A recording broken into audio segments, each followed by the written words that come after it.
বিসমিল্লাহির রহমানির রহিম। আসসালামু আলাইকুম। ছোটোবেলায় যখন দেখতাম মাকে এভাবে খোলায় তেলে পিঠে বানাতো, তখন ভাবতাম মা এত কষ্ট করে কেন পিঠাটি বানায়। আজ বুঝতে পেরেছি এই পিঠাটা খেতে দারুণ। আর দেখুন এই দারুণ রেসিপিটি আমি কিভাবে তৈরি করেছি। সেজন্য চাল আগেই আমি খোলায় টেলে নিয়েছি, সেটাকে ব্লেন্ডার করে নিয়েছি। আর প্রথম যে কাজটি করেছি সেটা হলো একটা পাত্রে সামান্য একটু পানি দিয়ে গুড়টাকে গলিয়ে নিয়েছি।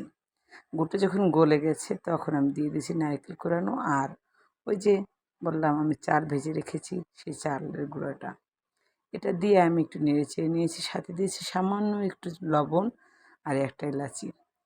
এটাকে আমি এক সাইডে রেখে দিয়েছি। আর অবশ্যই এটাকে ঠান্ডা করতে যাবেন না, তাহলে হবে কি আপনি ভিতরে পুরটা রেডি করতে গেলে দেখা যাবে অনেক সময় নরম থাকবে না, একদম একটু ঝরঝরে হয়ে যাবে।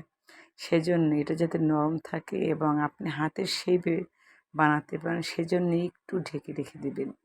যতটুকু প্রয়োজন হবে একটা প্লেট নিয়ে সেটাকে ঠান্ডা করে অতটুকুই আপনি হাত দিয়ে, আমি তো একটু বড় বড় করে দিয়েছি মুখে যদি একটু না লাগে ভিতরের পুরটা, তাহলে কি পিঠে খেতে জমে।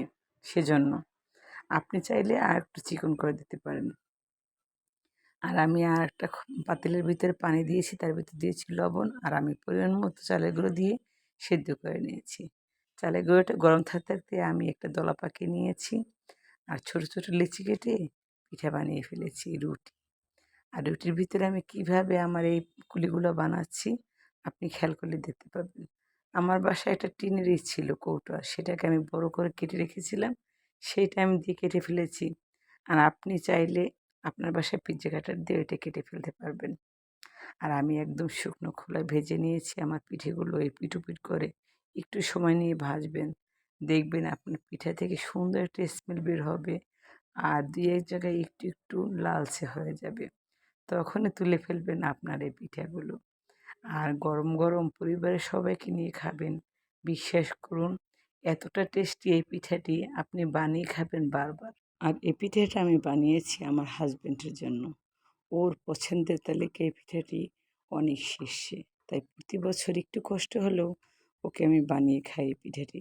যখন ও খেয়ে বলে আলহামদুলিল্লাহ, তখন আমার মনে হয় যেন সব কষ্ট পিছনে পড়ে গেছে। আর ভালোবাসার মানুষদের জন্য একটু কষ্ট তো করাই যায়।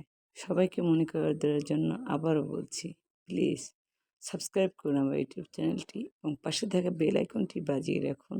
সবার আগে পেয়ে যাবেন আমার রেসিপিগুলো আপনি। আর আমার ফেসবুক চ্যানেলটিও জারিস মম, প্লিজ সাপোর্ট করুন, পাশে থাকুন ফলো বাটনটি টিপে। তাহলে আপনি পেয়ে যাবেন আমার এই সহজ সরল রেসিপিগুলো সবার আগে। আল্লাহ হাফেজ।